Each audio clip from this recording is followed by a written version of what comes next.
You've probably had to deal with this in your life sometimes. Good morning. I'm Rock 107's Prospector. I've been working on the radio since I was about 17 years old, so I've really never had to worry too much about a dress code. I can wear pretty much anything I want to my job, and honestly, it's one of the things about my job I actually really enjoy. The good news is dress codes at work have relaxed over the years, but that doesn't mean you can just show up in anything at the office, right? For some guidance, here are the top 5 signs you shouldn't be wearing something to work. Here we go. Number 5. It shows off your tattoo on your right butt cheek. Top 5 signs you shouldn't wear something to work. Number 4, Guy Fieri says you should wear it to work. Top 5 signs you shouldn't wear something to work. Number 3, when you go out in public, people say, hey, it's the Gimp from Pulp Fiction. Number 2, it's a concert t-shirt from a band whose name rhymes with Crash Mouth. And the number 1 sign you shouldn't wear something to work, it's a Russell Wilson Seahawk jersey. That applies to Seattle area only.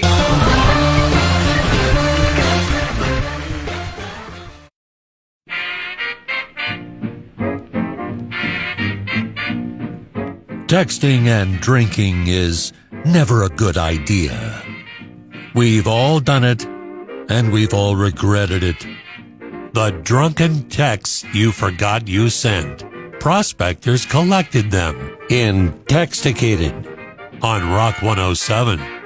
Area code 214, Dallas, Texas.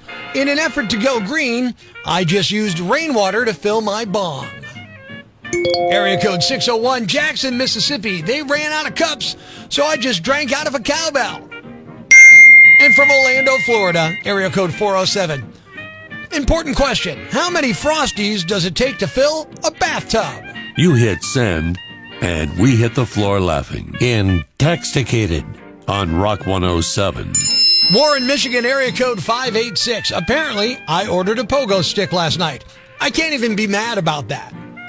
Charlotte, North Carolina, area code 704. The lawn was on fire, but I fixed it. And from the 619, San Diego, California, I got lost in a forest last night. This morning, I realized the forest was just 6 trees on campus. Proof that booze and cell phones don't mix. In InTEXTicated on Rock 107. Area code 585, Rochester, New York. Evidently, I did my philosophy paper last night. It's not bad either. Newark, New Jersey, area code 973. We ate a 40-pack of string cheese and watched an entire washing machine cycle. And from San Mateo, California, area code 650. So high, I think I just ordered a magic bullet. Reply from the 650. Did you call within the first 18 minutes? Can I have the free one? Hey, we found him in your telephone. In InTEXTicated on Rock 107. Or is that onions? Did I eat onions on parade day? Guess I won't be wearing that. I should probably replace all my St. Patrick's attire so I can look cute at the parade this year. You know, until some drunken idiot pukes on me. Again. And that was another episode of 1 Minute Inside a Woman's Head.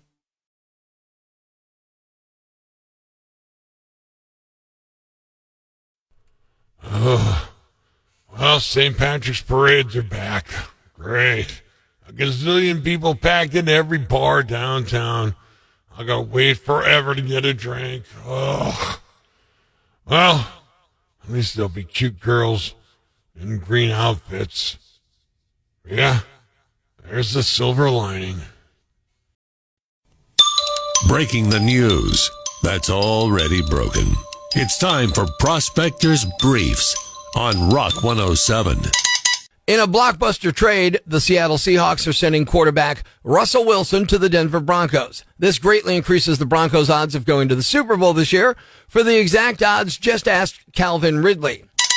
Aaron Rodgers signed a $200 million extension with the Packers. The hope is he'll spend at least $20 of that contract on a haircut. Some analysts are wondering if Putin could be overthrown by his own people. Well, maybe we should send Baker Mayfield to Moscow. I mean, who knows more about overthrowing people than Baker? It's 60 Minutes meets Gone in 60 Seconds. Tune in tomorrow for Prospector's Briefs on Rock 107. And I think that's a good thing. Good morning. I'm Rock 107's Prospector. There's an old adage in advertising. Get them to love you, get them to hate you, just get them. I certainly believe that this commercial does that. This annoying commercial is brought to you by Bear's Gun Room. Yeah, you've heard that commercial on Rock 107, right? People hear it and they're like, oh my God, it's so annoying. And look, the first thing she says, this annoying commercial is brought to you by Bear's Gun Room. it's meant to be annoying, right? Strong opinions are wanted in this case. You want to have people remember your commercial. Now, hopefully they act on it, but if you get them to remember it, you're winning more than half the battle. Strong opinions are wanted when it comes to things like this. Indifference is far worse than hate. And some people, I'm sure, hate this commercial. Need a rifle? Go to Bears. Need a shotgun? Go to Bears. I just love the way she says bears there. Yeah, this thing cuts through the clutter and noise like a buzzsaw. Once you hear it, you don't forget it. Need thermal or night vision? Go to Bears.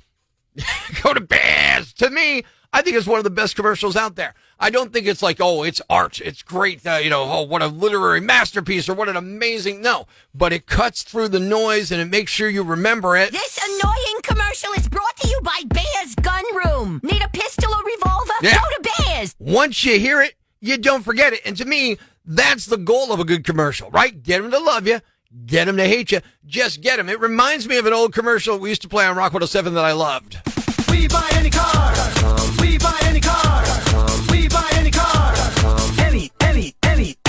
Yeah, to me, that was one of the best commercials ever, and this one is not far behind. This annoying commercial is brought to you by Bear's Gun Room. It's fantastic, and I hope the Bears folks don't mind me saying it's annoying. I mean, they say it right in the commercial, so I'm sure they're not too mad about that. I think it's one of the best commercials you're ever going to hear on the radio, simply because it's memorable.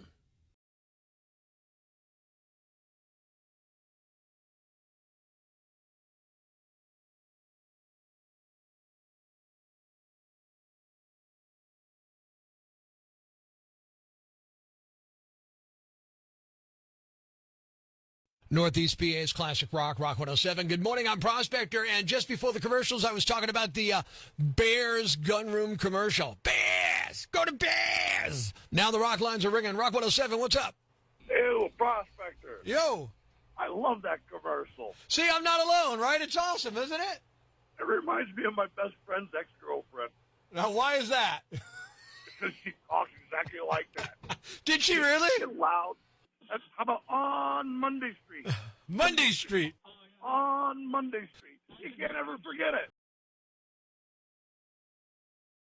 Loverboy Birthday Bash headliners from back in 2003. Good morning, I'm Rock 107's Prospector. Talking about the Bears Gun Room commercial. I'm sure you've heard it. It kind of goes like this. This annoying commercial is brought to you by Bear's Gun Room. And I'm not alone. Henry from West Wyoming, he thinks the same thing. Right, brother? I called up Bear's Gun Room about that commercial, and I told them that's the best money they ever spent. It's so look, sometimes you just want to annoy people into submission. Make sure they know who you are, right? Yes. I told them that is so annoying, it's exquisite. And whoever wrote that commercial is a genius in marketing. Oh, absolutely. There's no doubt about it. And whoever did it, whoever the actress is, phenomenal, right? Yeah, I think they deserve a bonus for that one. It's amazing to get a commercial to get that kind of reaction. It's fuel, hemorrhage in my hands, Rock 107. What's a Yambag? A fool, an idiot, a blockhead, a dunce, or an ignoramus. You know, a dullard, simpleton, or a clot, nitwit, dipstick, pea-brain, mouth-breather, or cretin. It's now time to announce the winner of Prospector's Yambag of the day as decided by you at rock107.com. Here are the nominees. Nominee number 1. All right, look, we've seen stories like this before, but this one's got a fun twist. A 28-year-old guy in California named Clemente Martinez got arrested for impersonating an officer on Sunday after he tried to pull over an actual cop. It happened in a town called Greenfield, which is between Los Angeles and San Francisco. His white car had red and blue flashing lights, so it looked like an unmarked police car, but the off-duty cop he tried to pull over knew better. Once Clemente realized he was caught, he claimed he thought he was pulling over a drunk driver, and he just wanted to warn them about how dangerous and irresponsible drunk driving is. But then it turned out he was the one driving drunk. They tested his blood alcohol, and it was over the legal limit. He was also driving on a suspended license from several previous DUIs. He's now facing multiple charges. Nominee number 2. Well, this isn't very neighborly. A 64-year-old guy in Clearwater, Florida named Ken Carlisle got arrested last Friday after using his neighbor's front porch as a bathroom. Whoa. Now, I don't know if they were beefing or what, but last Friday he walked up their driveway naked in broad daylight, saw a glass table on the porch, and defecated on the top of it. It's not clear if they caught him in the act or not, but security cameras got it from 2 different angles. Fortunately, the footage has not been released. Please save us from that. Cops showed up and arrested him the same day for criminal mischief, which might have been just a fine, except he was already out on bond. He was arrested back in December for drunk driving and, quote, discharging multiple firearms into a lake near his house. The gun charges were felonies, and he was out on bond when the porch pooing happened. So because of that, he's now back in jail. And the winner is the fake cop who was driving drunk and accidentally pulled over a real cop. You are the Yambag of the day, and we'll move on to Friday's Yambag of the Week competition. Stay tuned for more nominees for Prospector's Yambag of the Day, weekday mornings right here on Rock 107. Prime Cuts Podcast. Be sure to catch us live weekdays from 5:30 to 10 a.m. on Rock 107 or online at rock107.com or the Rock 107 app, a free download for your Android or iPhone. Subscribe to the podcast on Apple Podcasts, Google Podcasts, Spotify, Stitcher Radio, or wherever you get your podcasts so you never miss Prospector's Prime Cuts.